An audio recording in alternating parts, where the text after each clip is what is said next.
To fear death is nothing more than to think oneself wise when one is not.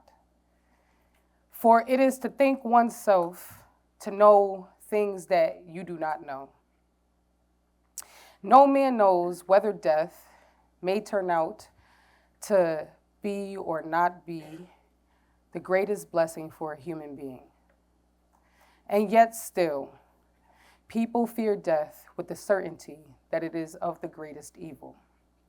Socrates. We tend to fear the unknown, yet fail to plan for and avoid the one thing that is promised, death. No matter how much we run from it, it is inescapable. People fear death for many different reasons. The fear of death is complex. For some, it is fear of the unknown. For others, it is the pain of dying. And for some, it is simply the absence of existence. My first experience watching someone die, I was 13 years old. A dice game turned deadly. But this is no anomaly where I come from. This is actually the background noise to my adolescence. I grew up in an environment where gunfire is more common than fireworks, and grief just as frequent, where cultures of violence are normalized, but there is nothing normal about children dying. There is nothing natural about mothers standing over caskets. And there is nothing healthy about generations learning to grieve before they learn to live. When my daughter's father was shot with his own gun by his own friends, I was reminded of how deep this cycle runs. But how do I explain this to a kindergartner who just lost her dad? How do you teach a child to hold grief without letting it swallow them? I didn't have the tools or the language at the time. I was young, angry, and afraid. I wanted to protect her from pain, but I didn't quite yet understand my own. I tried to teach her to be strong because that is what I was taught. But I have since learned that strength without vulnerability is suppression and not resilience.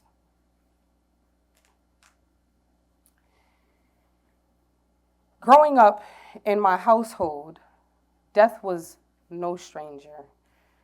It was actually a dinner guest. We didn't whisper about it. We discussed it openly, often, and casually. My mother believed that preparation was love.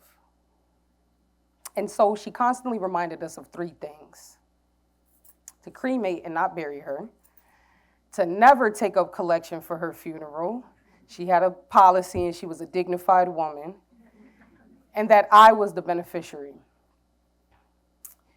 She used to calm my youngest sister's existential dread by expressing how the soul is not a chemical compound and thus not worthy of explanation by science. But if it did require explaining, she believed that we are energetic beings, and energy doesn't die, it transforms. A liquid to a gas, a loved one to an ancestor. Valentine's Day 2020 was the last time that I saw my mother alive. We shared loving sentiments in passing, and the next morning, I woke up to my phone ringing again and again until I finally answered it to the broken voice of my older sister.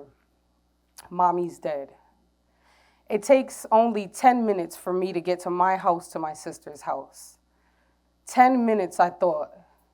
I had to gather myself up before I faced them. And in this very moment, every conversation we ever had about death came flooding back.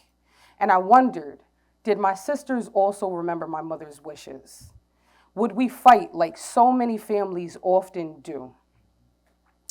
Fortunately, we didn't. I don't know why I was so nervous. But we were unified in our grief and our understanding. And we carried out her instructions exactly the way that she said.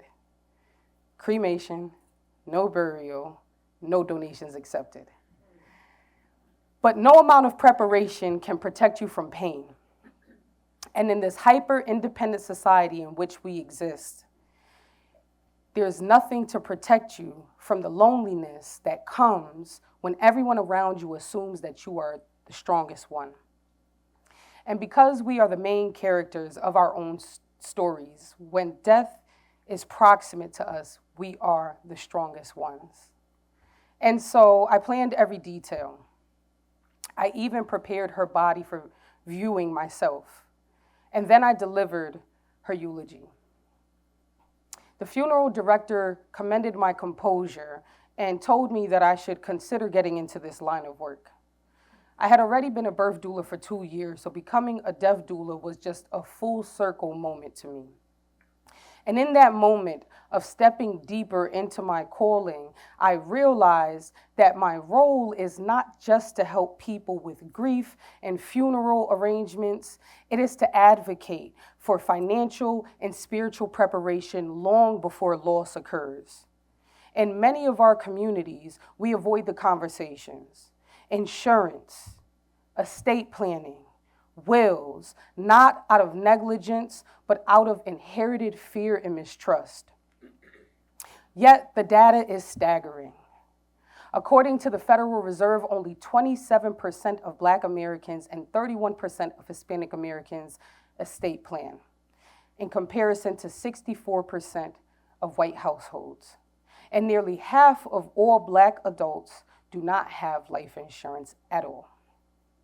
And the ones that do tend to carry policies that are insufficient to cover the cost of burial fully or to transfer wealth. So where does that leave us? Fish fries and GoFundMes for funerals, inheriting trauma and not assets. So as a death doula, a part of the work that I do is helping families understand that death care includes paperwork as ritual, advance directives, healthcare proxies, designation of beneficiary,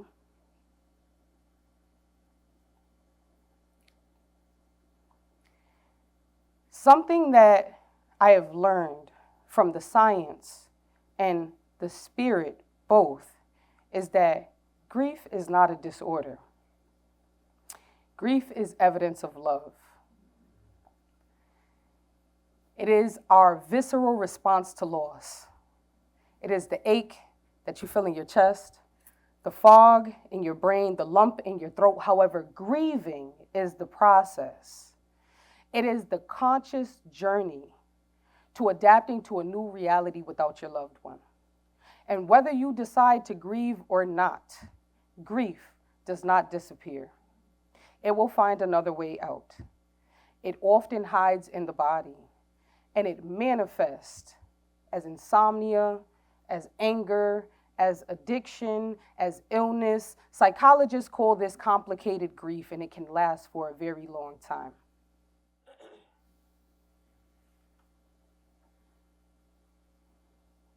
Neuroscience has shown us that grief activates the same part of the brain as physical injury.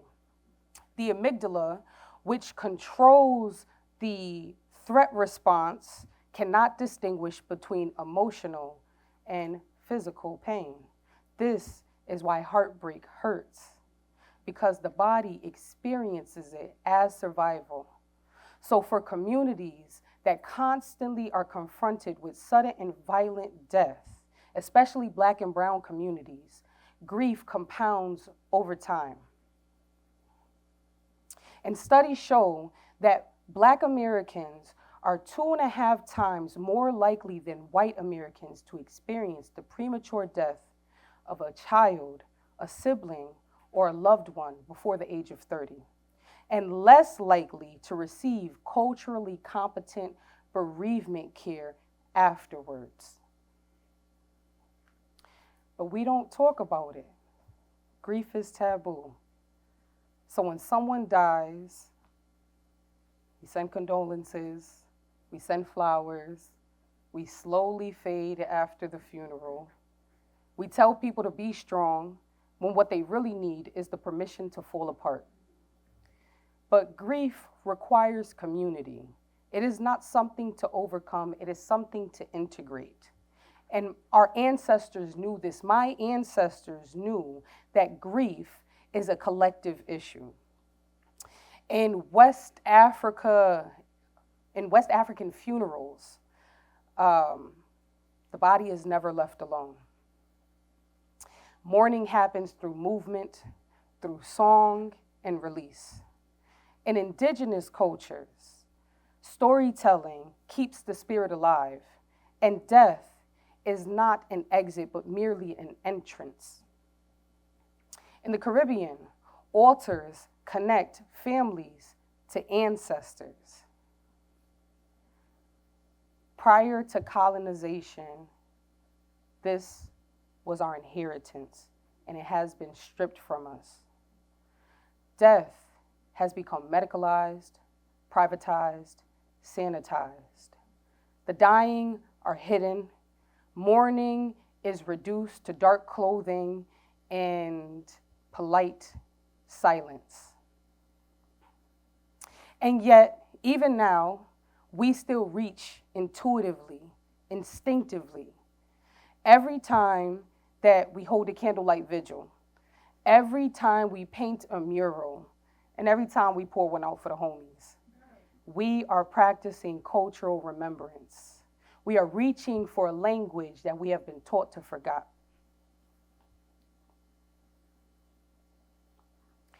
So, as a full spectrum doula, I think it is just as important to celebrate our exit the way that we celebrate our entry. And I believe that it is not my duty to heal, but it is my duty to help families navigate loss. And so when I sit with families, I teach them what I call the 3 C's: clarity, continuity, and culture. Clarity. Sit down with your loved ones today and have the conversation. Continuity. Preserve memories in keepsake, in writing, in recipe, in photograph, in letters. And culture. Reclaim your ritual, whatever that looks like for you. What that looks like for me is an altar with my mother's belongings. Her favorite perfumes, her jewelry, her coffee mug. The offering comes in the form of money, candy, and meals.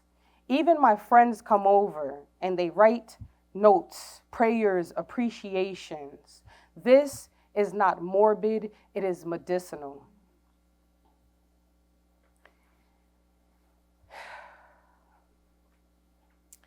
This is not meant to replace therapy, it is meant to complement it. And so how can we as a community normalize the topic of death? Have conversation. Make it as normal as taxes or schools or relationship or work or whatever it is that you talk about. Community practice. Find the bereavement groups. Create the bereavement groups. Host remembrance dinners. And trade solitude for connection. Art. Use creativity as catharsis, because when you sing, when you dance, when you draw, you are giving your grief a language. And body work, somatic healing, because yoga, breath work, and therapy help that grief that lives inside of the body. This is not a luxury, it is a necessity. So I implore you all, have the conversation today. Make the conversation normal. Speak the name of your dead. Because death is not the opposite of life, it is the completion of it. Death is not our enemy, it is our teacher. It teaches us how to live, how to love, and how to belong with one another. Death does not have to be feared or avoided, and grief is not meant to be carried alone. Thank you all.